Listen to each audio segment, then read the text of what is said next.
El arte a lo largo de la historia de la Iglesia ha tenido un papel fundamental. Es erróneo pensar que ha jugado una función secundaria o simplemente decorativa. El arte ha servido para enriquecer y embellecer la liturgia, ha servido para inspirar la oración y la devoción, ha servido como catequesis, incluso en el ámbito pastoral, y como reflexión teológica también.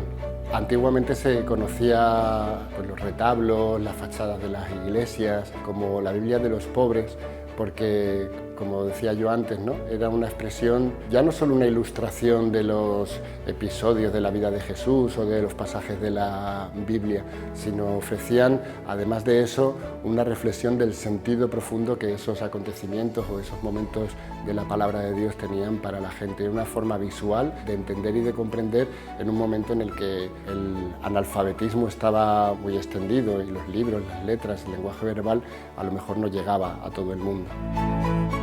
Nuestro carisma es la predicación, una predicación muy centrada en la palabra de Dios, ¿no?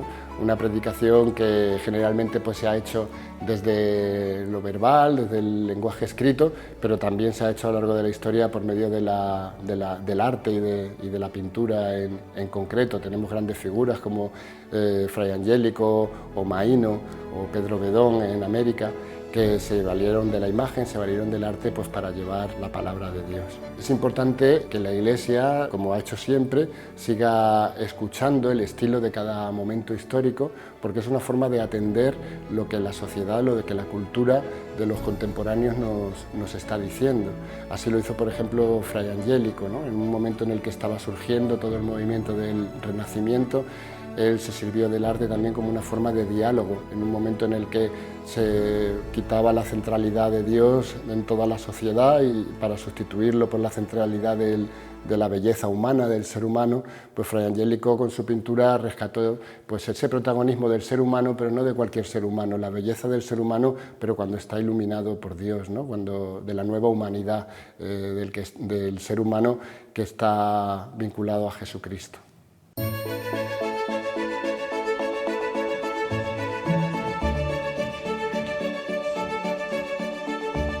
Yo descubrí la pintura abstracta gracias a Kim Il-jung.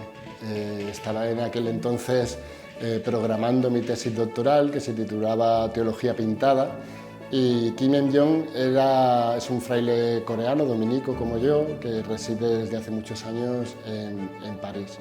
Estudiando su obra para la tesis doctoral fue cuando yo empecé a comprender la abstracción, porque hasta ese momento era algo que desconocía mucho. Yo pintaba ya, pero mis cuadros eran figurativos y explícitamente cristianos, ¿no? Con Kim Il-jung empecé a descubrir todas las posibilidades que la abstracción me ofrecía a mí personalmente, de libertad, de espontaneidad, de sinceridad y las posibilidades que también esa obra luego podía ofrecer a la Iglesia, ¿no? En el ámbito de la reflexión teológica, de la espiritualidad, la devoción, incluso la pastoral o el trabajo social, ¿no? A Kim Il-jung tuve el placer de conocerlo cuando inauguramos los dominicos en Madrid un espacio para el diálogo entre el arte y la religión que es Volumen, y lo inauguramos con una exposición de Kim Il-jung que yo tuve el placer de comisariar, ¿no? Entonces él vino a la inauguración y la verdad que era una exposición preciosa y él estaba encantado, y ahí que se generó un vínculo muy bonito entre él y yo. El arte abstracto lo primero que nos comunica o nos pone en contacto con que la realidad no se agota solo en lo material y en lo concreto, nos hace trascender, ¿no? De las cosas concretas de la vida cotidiana. Después es un lenguaje privilegiado para hablar de Dios porque no define, sino que sugiere, invita, ¿no? Y puede conectar con ese Dios que siempre está más allá de cualquier definición o de cualquier palabra que podamos decir sobre él.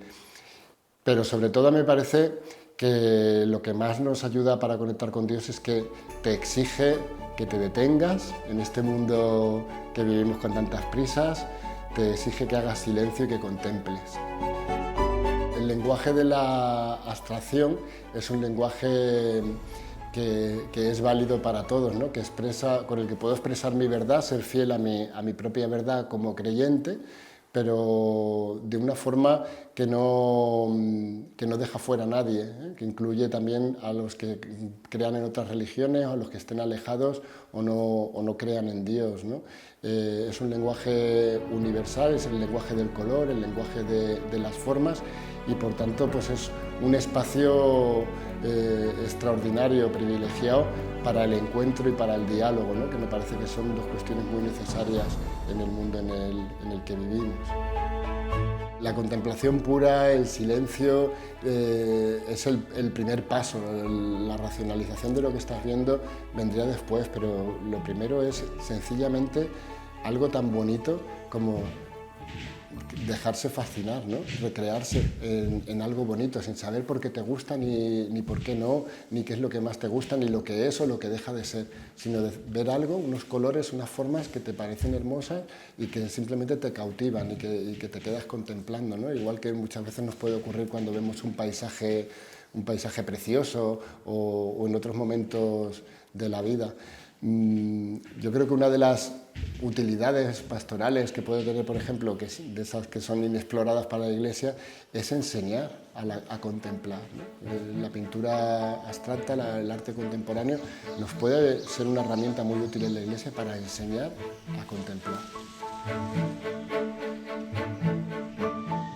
A mí me parece que sigue existiendo una brecha entre la Iglesia y el arte contemporáneo. Pero en este caso creo que es una responsabilidad principalmente que afecta a la Iglesia de base, a la Iglesia de a pie. Yo creo que en este caso los pastores, la jerarquía, está intentando dar pasos de acercamiento, ¿no? Los discursos que los últimos papas han hecho a los artistas o las iniciativas que está habiendo en distintas diócesis buscan esa cercanía y ese encuentro. Pero a nivel de cristianos de a pie, sigue habiendo lo que yo llamo una cierta esquizofrenia, ¿no? Somos gente que en todos los aspectos de nuestra vida manejamos los lenguajes visuales actuales, pero entramos en el ámbito de la fe y automáticamente nos vamos al siglo XIX como poco, ¿no?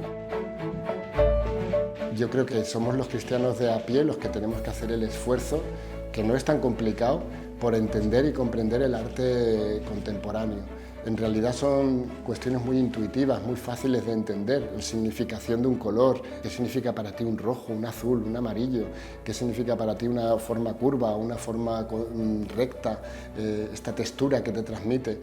Es sencillo, lo único que exige es lo de detenerse y dejarse afectar, ¿no? Y en el momento que somos capaces de hacerlo, se encuentran o podemos obtener unos resultados asombrosos, ¿no? Quedan muchos pasos que dar y muchas posibilidades por descubrir todavía, me parece a mí. Se me ocurre que quizá también, igual que desde el mundo del arte muchas veces hay prejuicios con el mundo de la fe, también ocurre al revés, ¿no? Hay mucho arte contemporáneo que es sincero, que es real y que desde el que nos está hablando a la Iglesia, nos está hablando la sociedad de hoy, ¿no? Vamos a acercarnos a intentar escuchar, sin juzgar, a escuchar lo que el mundo nos está diciendo, lo que la humanidad de hoy nos está diciendo a la Iglesia también desde el arte contemporáneo, que el arte siempre ha tenido esa función profética, ¿no? Y de denuncia y de anuncio de esperanza. Hoy en día sigue habiendo muchos hermanos y hermanas que se dedican al arte y el arte contemporáneo y que seguimos buscando, y además estamos en bastante comunicación, buscamos juntos, ¿no? Pues nuevas formas de expresar el misterio de Dios por medio del lenguaje artístico.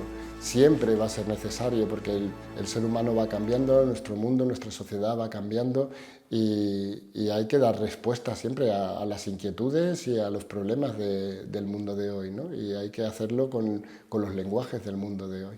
La belleza es un camino privilegiado para encontrarse con Dios, ¿no? El cardenal Daniels decía que de los tres trascendentales clásicos de nuestro hermano Tomás de Aquino, pues por ejemplo la verdad hoy está relativizada. Si salimos ahí fuera y preguntamos a la gente, pues te dirán, tú tienes tu verdad, yo tengo la mía completamente distinta y las dos son igualmente válidas.